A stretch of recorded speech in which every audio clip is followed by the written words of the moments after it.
వ్యవసాయ రంగాన్ని అభివృద్ధి చేయడానికి నీటి భద్రత, డిమాండ్ ఆధారిత పంటలు, ఫుడ్ ప్రాసెసింగ్, మార్కెటింగ్, ప్రభుత్వ మద్దతు అనే పంచసూత్రాల విధానాన్ని అమలు చేస్తున్నామని రాష్ట్ర ముఖ్యమంత్రి నారా చంద్రబాబు నాయుడు పేర్కొన్నారు.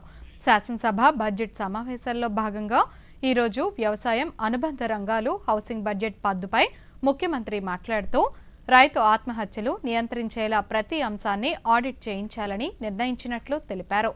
8,168 గ్రామాల్లోనే 15 లక్షల మంది రైతుల ప్రకృతి సేద్యం చేస్తున్నారని వివరించారు. త్వరలో 50 లక్షల ఎకరాల్లో ప్రకృతి సేద్యం చేసేలా ప్రోత్సహిస్తున్నట్లు తెలిపారు. ఏలూరు వద్ద ప్రపంచంలోనే అత్యంత పెద్ద కోకో సిటీ ఏర్పాటు చేస్తామన్నారు. భూగర్భ జలాలు పెరగటంతో 95 కోట్ల మేర విద్యుత్ ఆదా అయిందన్నారు.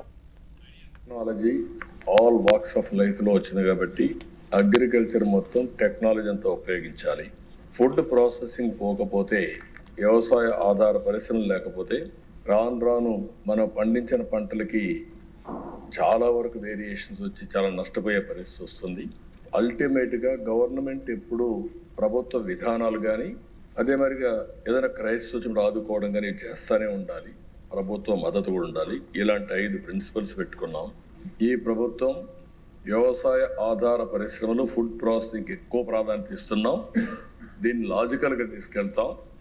ఇంకొక పక్కన దిశ ప్రకృతి సేద్యం 8,168 గ్రామాల్లో జరుగుతాం.